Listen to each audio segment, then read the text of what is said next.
ನಮಸ್ಕಾರ, ನೀವು ನೋಡ್ತಿದ್ದೀರಾ ಸ್ಪೀಡ್ ನ್ಯೂಸ್ ಕನ್ನಡ. ನಾನು ಪ್ರಿಯಾ ಸೋಮೇಶ್. ನಾನು ಯಾವಾಗಲೇ ಯಾವುದಾದ್ರೂ ಒಂದು ಸಿನಿಮಾ ಟೀಮ್ ಬಂದಾಗ ಓಕೆ ಅವರಿಬ್ರು ಬಗ್ಗೆ ಅಥವಾ ಯಾರಾದರೂ ಬಂದವ್ರ ಬಗ್ಗೆ ತಿಳ್ಕೊಂಡು ಎಕ್ಸ್ಪ್ಲನೇಷನ್ ಕೊಡಬೇಕಾಗಿತ್ತು. ಬಟ್ ಇವರಿಬ್ರು ನೋಡಿದ್ರೆ ಪಟ್ ಅಂತ ನೀವು ಕಂಡುಹಿಡಿತೀರಾ. ಮೊದಲನೇದಾಗಿ ಬಂದು ಚಾಮಯ್ಯ ಸನ್ ಆಫ್ ರಾಮಯ್ಯ ಸಿನಿಮಾದ ಪ್ರೊಡ್ಯೂಸರ್ ಆಗಿ ಡೈರೆಕ್ಟರ್ ನನ್ನ ಜೊತೆಗಿದ್ದಾರೆ. ಇವರು ಆ್ಯಕ್ಟರು, ರಂಗಭೂಮಿ ಕಲಾವಿದರು, ಡೈರೆಕ್ಟರು, ಪ್ರೊಡ್ಯೂಸರು, ಮಲ್ಟಿ ಟ್ಯಾಲೆಂಟೆಡ್ ಪರ್ಸನ್ನು. ಅದೆಲ್ಲದಕ್ಕಿಂತ ಮುಖ್ಯವಾಗಿ ಇವ್ರು ಬರ್ತಿದ್ದಾರೆ ಅಂತಂದಿದ ತಕ್ಷಣ ನಮ್ಮ ಒಂದು ಟೀಮ್ ಪಂಕಜ್ ಅವ್ರ ಅಪ್ಪ ಬರ್ತಿದಾರಲ್ವಾ ಅಂತ ಕೇಳ್ತಾ ಇದ್ರು. ಚೈತ್ರದ ಚಂದ್ರಮ ಸಿನಿಮಾದಲ್ಲಿ ಇವರು ತಂದೆಯಾಗಿ ಆ್ಯಕ್ಟ್ ಮಾಡಿದ್ರು. ಬಟ್ ಅದನ್ನೇ ಒಂದಷ್ಟು ಜನ ಇಟ್ಕೊಂಡ್ಬಿಟ್ಟಿದ್ದಾರೆ, ಅವ್ರ ತಂದೆ ಬರ್ತಿದಾರಲ್ವಾ ಅಂತ ಒಂದಷ್ಟು ಜನ ಕೇಳ್ತಾ ಇದ್ರು. ಇವತ್ತು ನಮ್ಮ ಜೊತೆಗೆ ರಾಧಾಕೃಷ್ಣ ಪಲ್ಲಕ್ಕಿ ಸರ್ ಇದ್ದಾರೆ. ಅವ್ರು ನಮ್ಮ ಕಾರ್ಯಕ್ರಮಕ್ಕೆ ಬರ್ಮಾಡ್ಕೊಳ್ಳೋಣ. ಹಾಯ್ ಸರ್, ನಮಸ್ತೆ. ನಮಸ್ಕಾರ. ಹೇಗಿದ್ದೀರಾ? ನಾನು ಚೆನ್ನಾಗಿದ್ದೀನಿ ಸರ್. ಹಾಗೆ ಇನ್ನೊಬ್ರ ಬಗ್ಗೆ ನಾನು ಹೇಳೋದೇ ಬೇಡ. ಆ್ಯಕ್ಚುಲಿ ನಾನಂತೂ ಅವ್ರಿರೋವರೆಗೂ ಡೈರೆಕ್ಟಾಗಿ ಅವ್ರನ್ನ ನೋಡೋಕ್ಕೆ ಆಗಲಿಲ್ಲ, ವಿಷ್ಣು ದಾದಾ ಸರ್ನ. ಇವತ್ತು ನನ್ನ ಜೊತೆಗೆ ಜೂನಿಯರ್ ವಿಷ್ಣುವರ್ಧನ್ ಸರ್ ಇದ್ದಾರೆ. ಲಿಟ್ರಲಿ ಅವ್ರ ಸಿನಿಮಾದಲ್ಲಿ ಹೆಂಗೆ ಆ್ಯಕ್ಟ್ ಮಾಡ್ತಿದ್ರು, ಓಕೆ ಅವ್ರು ರಿಯಲ್ ಆಗಿ ಇವ್ರು ಹಾಗೆ ಇದ್ದಾರೆ. ತಲೆ ಕೆರ್ಕೊಳ್ಳೋದ್ರಿಂದ ಹಿಡಿದು ಮಾತಾಡೋದ್ರಿಂದ ಹಿಡಿದು ಅವ್ರ ಕೈ ಸನ್ನೆಯಿಂದ ಹಿಡಿದು ನನಗೆ ಅವ್ರ ಥರನೇ ಕಾಣಿಸ್ತಾ ಇದ್ದಾರೆ. ಓ ಮೈ ಗಾಡ್, ನಂಗೆ ಸಖತ್ ಖುಷಿ ಆಯಿತು. ಜೂನಿಯರ್ ವಿಷ್ಣುವರ್ಧನ್ ಸರ್ ನನ್ನ ಜೊತೆಗಿದ್ದಾರೆ. ಅವ್ರನ್ನ ನಮ್ಮ ಕಾರ್ಯಕ್ರಮಕ್ಕೆ ಬರ್ಮಾಡ್ಕೊಳ್ಳೋಣ. ಸರ್ ನಮಸ್ತೆ. ಹೇಗಿದ್ದೀರಾ ಸರ್? ಸರ್ ನೋಡಿ ನಿಮ್ಮ ಆ್ಯಕ್ಷನ್ಸು, ನಿಮ್ಮ ನಮಸ್ಕಾರ ನೋಡಿ, ಓ ಮೈ ಗಾಡ್ ಹಾಗೆ ಇದೆ, ಸೇಮ್ ಟು ಸೇಮ್. ಫುಲ್ ನಿಮ್ಮ ಒಳಗಡೆನೆ ಅವರೇ ಇದ್ದಾರೆ ಅಂತ ಅನಿಸುತ್ತೆ. ಹೇಗಿದ್ದೀರಾ ಸರ್? ನಾನ್ ಚೆನ್ನಾಗಿದ್ದೀನಿ sir. Chamayya son of Ramaiah, Ramachari ಅಂತ ಅಂದಿದ ತಕ್ಷಣ ಏನ್ ಸರ್, ಯಾಕೆ ಈ ಒಂದು ಟೈಟಲ್ನ ಇಟ್ಕೊಂಡ್ರಿ ನೀವು ಸಿನಿಮಾಗೆ? ಅಂದ್ರೆ ಕರ್ನಾಟಕದ ಉದ್ದಗಲಕ್ಕೂ ನಮ್ದು ಪ್ರಯಾಣ ಇರುತ್ತೆ. ವರ್ಷದಲ್ಲಿ ಒಂದು 6 ತಿಂಗಳು ಪ್ರಯಾಣ ಇರುತ್ತೆ. ಆದ್ರೆ ಎಲ್ಲರ ಜನಮಾಸದಲ್ಲೂ ಕೂಡ ಚಾಮಯ್ಯ ಮೇಷ್ಟ್ರು ಇದ್ದಾರೆ, ಹೌದು, ಆಮೇಲೆ ರಾಮಾಚಾರ್ಯನೂ ಇದ್ದಾರೆ.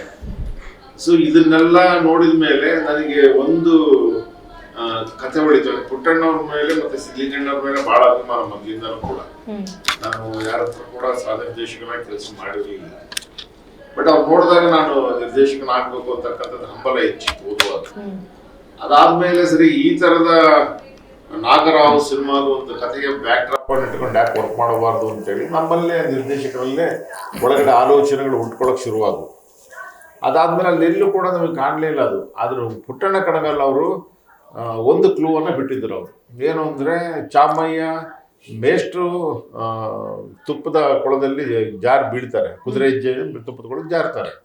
ಅದಾದ್ಮೇಲೆ ಪಾಪ ಪ್ರಜ್ಞೆ ಕಾಡುತ್ತೆ ಯಾರಿಗೆ, ರಾಮಾಚಾರಿಗೆ ಮತ್ತು ಮಾರ್ಗರೇಟ್ಗೆ.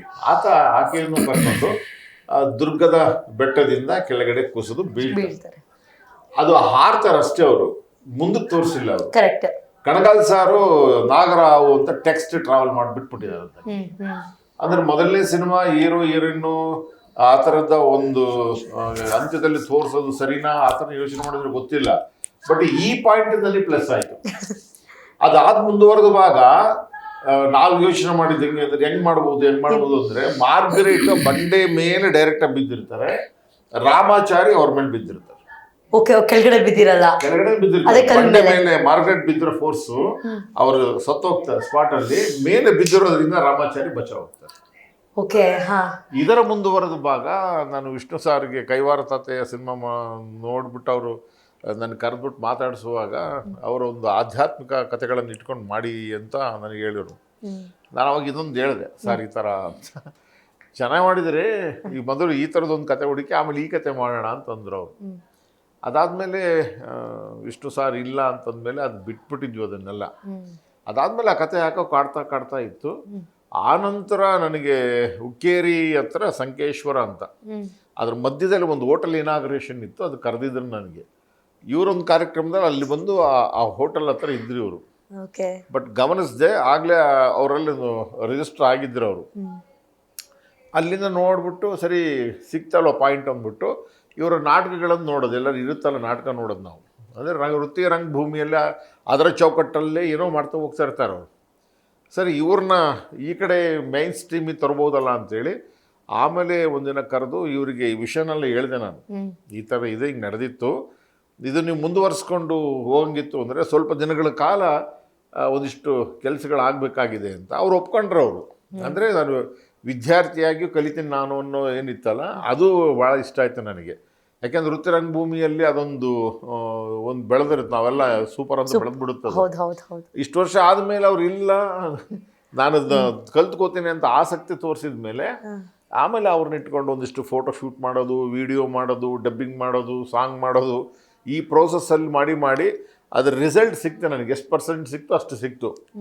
ಆಮೇಲೆ ನಮಗೂ ಕೂಡ ಅಷ್ಟೇ ಬೇಕಾಗಿದ್ದು ಲಿಮಿಟ್. ಯಾಕೆಂದರೆ ಇಡೀ ಸಿನಿಮಾದಲ್ಲಿ ವಿಷ್ಣುದಾದ ಅವರ ಫ್ರೇಮ್ ಟು ಫ್ರೇಮ್ ಕಾಣಿಸ್ಕೊಂಡು ಮಾಡ್ಬೋದಿತ್ತು.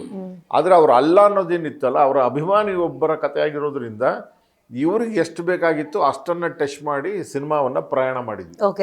ಸೊ ಅದರ ರಿಸಲ್ಟ್ ನನಗೆ ಗೊತ್ತಾಗಿದ್ದು ಯಾವಾಗ ಅಂದರೆ, ಇವ್ರನ್ನ ಚಿತ್ರದುರ್ಗಕ್ಕೆ ನಾನು ಕರ್ಕೊಂಡು ಹೋಗ್ತೀನಿ. ಇವ್ರನ್ನ ವಿತ್ ಮೇಕಪ್ ಅಲ್ಲಿ ರೆಡಿ ಆಗ್ತಾರೆ ಅವರು. ಅದಾದ್ಮೇಲೆ ಶೂಟಿಂಗ್ ಮಾಡಕ್ಕೆ ಜನ ಬಿಡೋದೇ ಇಲ್ಲ.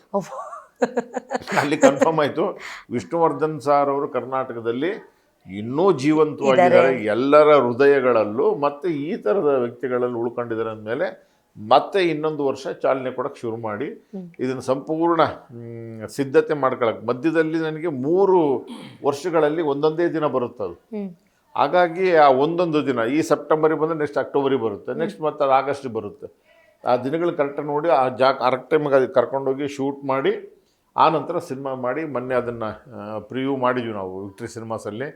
ಭಾಳ ಅದ್ಭುತವಾದ ರೆಸ್ಪಾನ್ಸ್ ಸಿಕ್ತು. ಆಮೇಲೆ ವಿಷ್ಣು ಸಾರ್ ಅವರ ನೋಡಿದಂಥವ್ರು, ಆಮೇಲೆ ಅವ್ರ ಜೊತೆ ವರ್ಕ್ ಮಾಡಿದಂಥವ್ರು ಆಮೇಲೆ ಎಲ್ಲ ಹೇಳಿದ್ರು, ಇಲ್ಲ ತುಂಬ ರೀಚ್ ಮಾಡ್ತಾ ಇದ್ರಿ ಅವ್ರನ್ನ ಅಂತೇಳಿ. ಅಷ್ಟು ಸಾಕು ನಮಗೆ, ಮಿಕ್ಕಿದ್ದೆಲ್ಲ ಜನಗಳಿಗೆ ಬಿಟ್ಟಿದ್ದು. ಸೊ ಜನಗಳು, ವೀಕ್ಷಕ ಪ್ರಭುಗಳು ಒಂದ್ಸರಿ ಮೇಲಕ್ಕೆ ಎತ್ಕೊಂಡು ಹೋಗ್ಬಿಟ್ಟಿರ್ತಾರೆ, ಆಮೇಲೆ ಮೇಲಿಂದ ಬಿಟ್ಬಿಡ್ತಾರೆ ಅವರು. ಆ ಥರ ಇರೋದ್ರಿಂದ ನಾವು ಇವ್ರನ್ನ ಸೂಕ್ಷ್ಮ ಕರ್ಕೊಂಡು ಹೋಗಿ ಅಲ್ಲಿ ಇಟ್ಟಿದ್ವಿ. ಇನ್ನು ಮಿಕ್ಕಿದ ಕೆಲಸ ಅವರ ಫ್ಯಾನ್ಸ್ಗಳು ಮಾಡ್ತಾರೆ. ಓಕೆ ಸರ್, ಅವ್ರು ಹೇಳ್ತಾ ಇದ್ರು ನೀವೆಲ್ಲಿ ಸಿಕ್ಕಿದ್ರಿ, ನಾನು ಅವ್ರಿಗೆ ಸ್ಟೋರಿ ಹೇಳಿದೆ, ಒಪ್ಕೊಂಡ್ರು, ಪ್ರಾಕ್ಟೀಸ್ ಮಾಡಿದ್ರು ಅಂತ ಹೇಳ್ತಾ ಇದ್ರು. ಎಷ್ಟು ಖುಷಿ ಆಯ್ತು ನಿಮಗೆ? ಮೊದಲಿಗೆ ನಾನು ಎಲ್ಲ ವೀಕ್ಷಕರಿಗೆ ಮೊದಲು ಧನ್ಯವಾದಗಳು ಅರ್ಪಿಸ್ತೀನಿ. Thank you.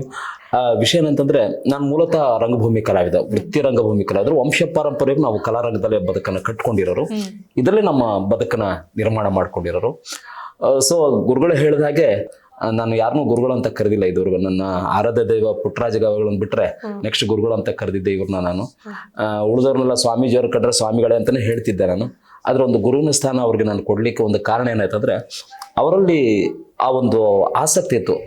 ವಿಷ್ಣುವರ್ಧನ್ ಅವ್ರನ್ನ ಅವರ ಪ್ರಚಲಿತವಾಗಿದ್ದಾರೆ, ಈಗಲೂ ಕೂಡ ಇದ್ದಾರೆ, ಅವ್ರನ್ನ ಜೀವಂತವಾಗಿ ಇಟ್ಟಿದ್ದಾರೆ. ಇನ್ನೂ ಅದರ ಒಂದು ಒಂದು ಮಟ್ಟಕ್ಕೆ ಮುಟ್ಟಿಸ್ಬೇಕಂತಕ್ಕಂಥ ಮನೋಭಾವನೆ ಇಟ್ಕೊಂಡು ಆ ಗುರುಗಳು ನಮ್ಮನ್ನ ಭೇಟಿಯಾದಾಗ ನನಗೆ ಅಪರಿಮಿತವಾದಂಥ ಸಂತೋಷದ ಜೊತೆಗೆ ಒಂದು ಆಶ್ಚರ್ಯ.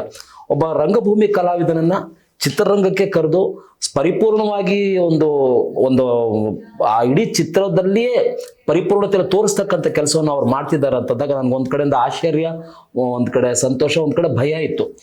ಅದು ಪರಿಪೂರ್ಣತೆ ಆಗುತ್ತೋ ಇಲ್ವೋ, ಅಥವಾ ಮಧ್ಯಕ್ಕೆಲ್ಲಾದ್ರೂ ನಿಂತು ಹೋಗ್ಬಿಡುತ್ತೇನೋ, ನನ್ನಿಂದ ಏನು ವ್ಯತ್ಯಾಸಗಳಾಗುತ್ತೋ ಗೊತ್ತಿಲ್ಲ. ಯಾಕಂದ್ರೆ ನಮ್ಮ ನಾಟಕದ ರಂಗ ಆ ಪ್ರಪಂಚವೇ ಬೇರೆ, ಚಿತ್ರರಂಗದ ಪ್ರಪಂಚದ ರೀತಿ ನೀತಿಗಳೇ ಬೇರೆ. ಕಲಾರಂಗವೇ ಇರಬಹುದು, ಆದ್ರೆ ರೀತಿ ನೀತಿಗಳೆಲ್ಲ ಬೇರೆ ಇದೆ. ಇದಕ್ಕೆ ನಾನು ಹೊಂದ್ಕೊಳ್ತೀನ ಇದಕ್ಕೆ ನಾನು, ಯಾಕಂದ್ರೆ ಇಲ್ಲಿಯ ಒಂದು ಲೆಕ್ಕಾಚಾರಗಳು, ಇಲ್ಲಿಯ ಒಂದು ರೀತಿ ನೀತಿಗೆ ನಾನು ಹೊಂದಾಣಿಕೆ ಆಗತ್ತಾ ಅನ್ನೋ ಒಂದು ಕ್ವಶನ್ ಮಾರ್ಕ್ ನನ್ನಲ್ಲಿ ತುಂಬಾ ಇತ್ತು.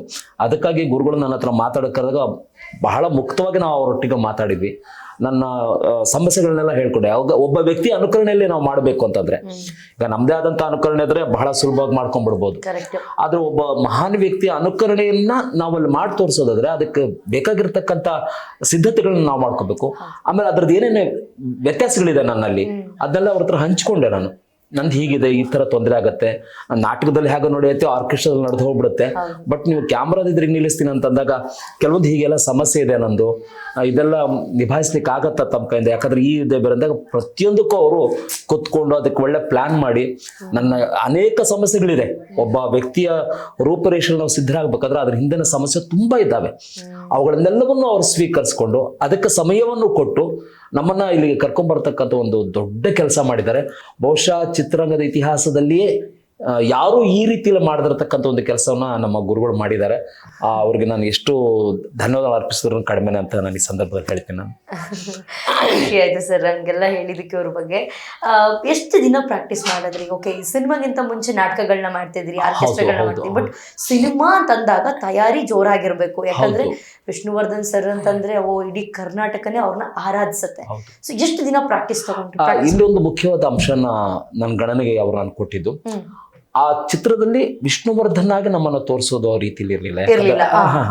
ವಿಷ್ಣುವರ್ಧನ್ ಅಂತ ಮಾಡೋದಲ್ಲ, ಅದು ಒಬ್ಬ ಅಪ್ಪಟ ಅಭಿಮಾನಿ ಇರ್ತಾನೆ, ಅವನ ಜೀವನದಲ್ಲಿ ನಡೆದಿರೋ ಒಂದು ಘಟನೆ ಇದು. ಆ ಘಟನೆಗೆ ಏನ್ ಬೇಕು, ಅವ್ರ ಅಪ್ಪಟ ಅಭಿಮಾನಿ ಅಂದ್ರೆ ಹೇಗಿರ್ಬೋದು, ಪಕ್ಕ ಅವರ ಆದರ್ಶಗಳನ್ನ ತಗೊಂಡಿರ್ತಾನೆ, ಅವರ ರೀತಿಯಲ್ಲಿ ನಡೆದುಕೊಳ್ತಕ್ಕಂಥ ಕೆಲಸ ಮಾಡ್ತಾನೆ. ಅದಕ್ಕಷ್ಟೇ ನಾನು ಸಿದ್ಧತೆ ಮಾಡ್ಕೊಂಡಿದ್ದು ಅದ್ರ ಬಗ್ಗೆ. ಹಾಗಾಗಿ ಸ್ವಲ್ಪ ಅದು ನಿರಾಳ ಆಯ್ತು ನಮ್ಗೆ. ಅವ್ರನ್ನೇ ಮುಟ್ಟಿಸ್ಬೇಕು ಅನ್ನೋದಾಗಿದ್ರೆ ಅದು ತುಂಬಾನೇ ಹಿಂಸೆ ಆಗ್ತದೆ. ಗುರುಗಳು ಅದನ್ನ ಬಗ್ಗೆ ಮಾಹಿತಿ ಮೊದಲನೇ ಹೇಳ್ಬಿಟ್ಟಿದ್ರು. ನೋಡಿ, ನಾವು ವಿಷ್ಣುವರ್ಧನ್ ಅವರಲ್ಲ, ಅವರ ಒಬ್ಬ ಅಪ್ಪಟ ಅಭಿಮಾನಿ, ಪರಿಪೂರ್ಣತೆಯಲ್ಲಿ ಅವ್ರನ್ನೇ ತೊಡಗಿಸ್ಕೊಂಡಿರ್ತಕ್ಕಂಥ ಒಬ್ಬ ವ್ಯಕ್ತಿಯಾಗಿ ನೀವು ಮಾಡಬೇಕು ಅಂತಂದಾಗ ನನಗೆ ಅದು ಸ್ವಲ್ಪ ಸುಲಭ ಆಯ್ತು. ಯಾಕಂದ್ರೆ ನಾನು ರಂಗಭೂಮಿ ಕಲಾವಿದ್ರು, ನನಗೆ ಬೇಗ ಅದ್ರ ಬಗ್ಗೆ ಒಂದು ಸ್ವಲ್ಪ ಮಾಹಿತಿ ಆಯ್ತು. ಅದಕ್ಕೆ ಒಂದು ಸಿದ್ಧತೆಗಳನ್ನ ಮಾಡ್ಕೋತಾ ಬಂದು ಮೇಲೆಗೆ ಆ ನೆನಪು ಅನ್ನೋದು ಮುಟ್ತಾ ಇರ್ತಾರೆ, ನೋಡಿದವ್ರಿಗೆ ಆ ನೆನಪು ಬರ್ತಾ ಇರ್ತಾರೆ. ಆ ನೆನಪಿಗೆ ಧಕ್ಕೆ ಬರ್ದಾಗ ನಾವು ನೋಡ್ಕೋಬೇಕಲ್ಲ. ಅಲ್ಲೊಂದು ಬಹಳ ಪ್ರಾಂಜೂಲ್ಯತೆಯಿಂದ, ಬಹಳ ಸ್ವಚ್ಛತೆಯಿಂದ ನಾವು ಆ ಕೆಲಸ ಮಾಡ್ಬೇಕಾಯ್ತು. ನಮ್ಮ ದೇಹ ಮತ್ತು ಮನಸ್ಸು ಎರಡೂ ಕೂಡ ಅಷ್ಟೇ ಸ್ವಚ್ಛತೆಯಲ್ಲಿ ಇರಬೇಕಾಗಿತ್ತು. ಆ ಕ್ಷಣಕ್ಕೆ ಎಲ್ಲೂ ಕೂಡ ಒಂದು ಸಣ್ಣದಾದ ಒಂದು ಎಳೆಯಷ್ಟು ಕಲ್ಮಶದ ಭಾವನೆಗಳಾಗ್ಲಿ ಅಥವಾ ಬೇಸರಿಕೆ ಏನೋ ಬರದ ರೀತಿಯಲ್ಲಿ ನಾವು ಅದು ಮಾಡ್ಬೇಕಾಗಿತ್ತಲ್ಲ, ಅದೊಂದು ದೊಡ್ಡ ಚಾಲೆಂಜ್ ಆಗಿತ್ತು ನಮ್ಗೆ. ಬಟ್ ಗುರುಗಳ ಸಹಕಾರ, ನಮ್ಮ ಶ್ರೀಮತಿಯವರ ಒಂದು ಕೋಆಪರೇಷನ್, ನನಗೆ ಪ್ರತಿ ಸೆಕೆಂಡಿಗೂ ಸ್ವಲ್ಪ ಕೆಲವೊಂದು ವಿಷಯದಲ್ಲಿ ನನ್ನ ಸ್ವಲ್ಪ ಬೇಗ ಸಿಟ್ ಮಾಡ್ಕೊಳ್ಳೋದು ಜಾಸ್ತಿ ಇರ್ತಿತ್ತು. ಸಡನ್ಲಿ ನನ್ಗೆ ಸಿಕ್ಕಾಪಟ್ಟೆ ಅದು. ಸೊ ನಮ್ಮ ಮನೆಯವರು ಅದನ್ನ ನಂಗೆ ತುಂಬಾ ಕಂಟ್ರೋಲ್ ಮಾಡಿಸ್ತಾ ಬಂದ್ರು. ನನಗೆ ಶೂಟಿಂಗ್ ಎಲ್ಲ ಹೋದಾಗ ನಾವು ಫೋನ್ ಮಾಡ್ತಿದ್ರು, ನೋಡಿ ಸಮಾಧಾನ ಆಗಿರಿ, ಅಜ್ಜ ಅವ್ರು ನೆನೆಸ್ಕೊಳ್ಳಿ, ಎಕ್ಸಾಕ್ಟ್ ಆಗುವಂಥದ್ದು ಏನು ಮಾಡಬೇಡಿ. ಅಂದ್ರೆ ಯಾಕೆ ಹಾಗೆ ಹೇಳ್ತಿದ್ರು ಅಂದ್ರೆ, ನಾನು ಜಯಶ್ರೀರಾಜ್ ಹೋಗ್ಬಿಟ್ಟು ಅಲ್ಲಿ ವಿಷ್ಣುಜಿಯವರ ರೂಪರೇಷೆಯಲ್ಲಿ ತೋರ್ಸೋದಿದೆಯಲ್ಲ, ಡುಯಲ್ ಕ್ಯಾರೆಕ್ಟರ್ ಅಲ್ಲಿ. ಸೊ ಅದಕ್ಕೆ ಮಾಡುವಾಗ ಸಣ್ಣ ಪುಟ್ಟ ವ್ಯತ್ಯಾಸ ಆದ್ರೆ ನಾವು ಆ ಮೂಡಿದ ಹೊರಗಡೆ ಬಂದ್ಬಿಡ್ತೀವಿ ನಾವು. ಈಗ ನೀವು ಸ್ವಲ್ಪ ಹೊತ್ತಿನ ಮುಂಚೆ ಕೇಳಿದ್ರೆ ನೀವೇನು ಮಾತಾಡ್ತಾ ಇಲ್ಲ ಯಾಕೆ ಅಂತ ಹೇಳಿದ್ರೆ, ನಮ್ಮ ಭಾವನೆ ಅದರಲ್ಲಿ ಇನ್ವಾಲ್ವ್ಮೆಂಟ್ ಆಗ್ತಕ್ಕಂಥದ್ದು. ಅಂದ್ರೆ ಆ ಜೀವಂತಿಕೆ ತೋರಿಸ್ಬೇಕು ಅನ್ನೋ ಮನೋಭಾವನೆಯಿಂದ ನಾವು ಇರ್ತೀವಿ. ನಮ್ಮ ದೇಹದ ನರನಾಡಿಗಳೆಲ್ಲವೂ ಅಲ್ಲಿಗೆ ಟ್ವಿಸ್ಟ್ ಮಾಡ್ಕೋಬೇಕಾಗತ್ತೆ. ನಮ್ಮ ದೇಹದ ನರನಾಡಿ ಪ್ರತಿಯೊಂದು ಸೆಕೆಂಡ್ಸು ಆ ಮಹಾನ್ ಪುರುಷರದಕ್ಕೆ ಅಂತ ಹೋಲ್ಕೊಂಡ್ ಮಾಡ್ಕೊಳ್ಳೋ ಕೆಲಸ ಇರುತ್ತೆ. ಸೊ ಅದನ್ನೆಲ್ಲವನ್ನು ಬಹಳ ಸಮಾಧಾನವಾಗಿ ಅದನ್ನ ಮಾಡಿಸ್ತಾ ಬಂದ್ರು ನನ್ನ ಕೈಯಿಂದ. ಅದನ್ನ ತುಂಬಾ ಖುಷಿ ಆಯ್ತು ಸರ್. ಹೇಳ್ತಾ ಇದ್ರು ನೀವು ವಿಷ್ಣುವರ್ಧನ್ ಸರ್ ಸೆಟ್ಟಿಗೆ ಹೋಗಿದ್ರಿ, ಸ್ಟೋರಿನ ಹೇಳಿದ್ರಿ ಅಂತ ಹೇಳ್ಬಿಟ್ಟು. ಹೆಂಗಿತ್ತು ವಿಷ್ಣುವರ್ಧನ್ ಸರ್ನ ಭೇಟಿ ಆಗೋದಕ್ಕೆ? ಯಾರು ಅವಕಾಶ ಮಾಡ್ಕೊಟ್ಟಿದ್ದು?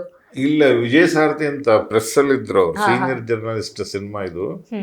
ಅವ್ರು ಮೊದಲು ನಾನು ಕರೆದ್ರು. ಅದಾದ ನಂತರ ಡೈರೆಕ್ಟರ್ ನಾಗಣ್ಣ ಅವ್ರು ಕರೆದ್ರು. ಅದಾದ ನಂತರ ಡೈರೆಕ್ಟ್ ಆಗಿ ವಿಷ್ಣು ಸಾರ್ ಹೇಳಿ ಕಳಿಸಿದ್ರು. ಭೇಟಿಯಾಗಿ ಸುದೀರ್ಘವಾಗಿ ಕೂತು ಮಾತಾಡೋಷ್ಟು ಸಮಯ ಕೊಟ್ಟರು ನನಗೆ. ಶೂಟಿಂಗ್ ಸೆಟ್ಟಲ್ಲೇ ಭಾಳ ಸಮಯಗಳು ಕಳೆದ್ವಿ ನಾವು. ಅವ್ರು ಶೂಟಿಂಗ್ ಹೋಗ್ಲಿಲ್ಲ, ಅವ್ರು ಬರೀ ನಮ್ಮ ಜೊತೆ ಕೂತ್ಕೊಂಡು ಡಿಸ್ಕಷನ್ ಮಾಡಿದ್ರು ಕಂಟಿನ್ಯೂಸ್. ಅವಾಗ ಹೇಳಿದ್ದು ಈ ಕಥೆಯನ್ನ.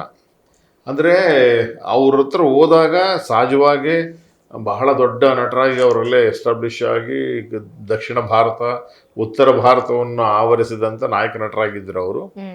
ಅವ್ರು ಮುಂದೆ ಹೋದ ತಕ್ಷಣ ನಮ್ಗೆ ಸ್ವಲ್ಪ ಅಳಕ್ ಶುರುವಾಯಿತು. ಅವ್ರು ಕೇಳಿದಾಗ್ಲೂ ಕೂಡ ನಮಗೆ ಹೆದರಿಕೆ, ನಮ್ಮನ್ನೇ ಕೇಳ್ತಾರೆ ಇವರು, ಪಿಕ್ಚರ್ ಮಾಡೋದು, ನಾನು ಡೈರೆಕ್ಟ್ ಮಾಡೋದು, ಈ ಥರ ಹೆದರಿಕೆ ಇತ್ತು. ಬಟ್ ಅವ್ರು ಎಷ್ಟು ಚೆನ್ನಾಗಿ ನಮ್ಗೆ ಕರೆದು ಪ್ರೋತ್ಸಾಹ ಕೊಟ್ಟರು ಅಂದರೆ ನನಗೆ ಗೊತ್ತಾಗ್ಲಿಲ್ಲ. ಅದು ಅಂದರೆ ಅದು ಅದೇನು ಒಂಥರ ಇಲ್ಯೂಷನ್ ಅನ್ನೋ ಥರನ ಆಗ್ಬಿಡ್ತು ನನಗೆ. 2ನೇ ಸರಿ ಕರೆದಾಗ್ಲೂ ಹಂಗೆ ಆಗಿತ್ತು. 3ನೇ ಸರಿ ಕರೆದಾಗ ಒಂದು ಸ್ವಲ್ಪ ಕನ್ಫರ್ಮ್ ಆಯಿತು. ಕೂರಿಸಿ ಮಾತಾಡಿ ಎಲ್ಲ ಸುದೀರ್ಘವಾಗಿ ಮಾತಾಡಿದಾಗ ಆಮೇಲೆ ಅನ್ನಿಸ್ತು ಏನಾದರೂ ಮಾಡೋಣ ಅಂತ. ಅದಾದಮೇಲೆ ಸಡನ್ ಆಫ್ ಅವ್ರು ಇಲ್ಲ ಅಂದ ತಕ್ಷಣ, ಗೊತ್ತಾದ ತಕ್ಷಣ ಈ ಕಥೆಯನ್ನು ಬಿಟ್ಟೆ. ಬಟ್ ಅವ್ರು ಮುಂದೆ ಹೋದಾಗ ನಿಜವಾಗ್ಲೂ ನನಗೆ ಸ್ವಲ್ಪ ಅಯೋಮಯ ಆಗಿದ್ದಂತೂ ಸತ್ಯ. ಬಟ್ ಅವರು ನಮಗೆ ಯಾರು ಅಂತ ಗೊತ್ತಿಲ್ಲದೆ ಇರೋ ಸಂದರ್ಭದಲ್ಲಿ ನಮ್ಮ ಐಡಿಯಾಲಜಿಗಳು, ಅಂದರೆ ನಮ್ಮ ಇದನ್ನು ಬುದ್ಧಿವಂತಿಕೆಯನ್ನು ಕೂಡ ಗುರುತಿಸ್ಬಿಟ್ಟು ಯಾರು ಅನ್ನೋನ್ನ ನಾನು ಕರೆದ್ಬಿಟ್ಟು ಅವರು ಕೆಲಸ ಕೊಡ್ತಾರೆ. ಸಿನಿಮಾದಲ್ಲಿ ವರ್ಕ್ ಮಾಡಿಲ್ಲ ನಾನು, ಕರೆದ್ಬಿಟ್ಟು ನನ್ನ ಕೆಲಸ ಕೊಡ್ತಿದ್ದಾರೆ ಅವರು ಅಂದರೆ ಗ್ರೇಟ್ ಅಂತ ಅನ್ನಿಸ್ತು. ಅವಾಗ ಅವ್ರ ನೆನಪಿಗೆ ಇದನ್ನು ಮಾಡಬೇಕು ಅಂತೇಳಿ ಪ್ಲ್ಯಾನ್ ಮಾಡಿ ಆಮೇಲೆ ಇದ್ರ ಮೇಲೆ ಪ್ರಯಾಣ ಮಾಡಿ, ಮತ್ತು ಅವ್ರಿಗೆಲ್ಲೂ ಕೂಡ ಧಕ್ಕೆ ಆಗಬಾರ್ದು. ವಿಷ್ಣುವರ್ಧನ್ ದಾದಾ ಅಭಿಮಾನಿಗಳಂತಂದರೆ ನಿಮಗೆ ಭಾಳಷ್ಟು, ಅಂದರೆ ಇದ್ದಾಗ ಎಷ್ಟು ಹೆಸರು ಮಾಡಿದ್ರು ಅವರು ಇಲ್ಲವಾದ ಮೇಲೆ ಅತಿ ಹೆಚ್ಚು ಹೆಸರು ಮಾಡ್ತಾ ಇದಾರೆ ಅವ್ರು ಇನ್ನು. ನಿಜ ನಿಜ. ಅವ್ರು ಇದಾರೆ ಅನ್ನೋ ಭಾವನೆಯಲ್ಲಿ ಅಭಿಮಾನಿಗಳು ಇನ್ನೂ ಬೆಳೀತಾ ಹೋಗ್ತಾರೆ. ಸೊ ಅಷ್ಟು ದೊಡ್ಡ ಅಭಿಮಾನಿಗಳ ನೆಟ್ವರ್ಕ್ ಇತ್ತು ಆಕ್ಚುಲಿ ಅದು. ಅವ್ರಿಗೆ ಎಲ್ಲೂ ಕೂಡ ಇದು ಇದಾಗಬಾರ್ದು, ಆಭಾಸ ಆಗಬಾರ್ದು ಅನ್ನೋ ಕಾರಣಕ್ಕೋಸ್ಕರ ಇದನ್ನ ಪ್ಲಾನ್ ಮಾಡಿ ನೀಟಾಗಿ ಒಂದು ಫ್ಯಾಮಿಲಿ ಡ್ರಾಮಾ ಮಾಡಿ ಅದರೊಳಗಡೆ ಒಂದಿಷ್ಟು ಸಂಘರ್ಷಗಳನ್ನು ತುಂಬಿಕೊಂಡು ನಾಗರಾವಿಗೆ ಒಂದಿಷ್ಟು ರಿಲೇಟೆಡ್ ಕ್ಯಾರೆಕ್ಟರ್ಗಳನ್ನ ಟ್ರಾವೆಲ್ ಮಾಡಿ ಆ ನಂತರ ಒಂದು ಮರ್ಡರ್ ಮಿಸ್ಟ್ರಿ ಇಟ್ಕೊಂಡು ಈಗಿನ ಕಾಲಘಟ್ಟಕ್ಕೆ ಏನು ಬೇಕಾಗಿತ್ತು ಕತೆ ಅದನ್ನ ಮಾಡಿ ಜನ ಎಲ್ಲ ಒಪ್ಕೊಂಡಿದ್ದಾರೆ.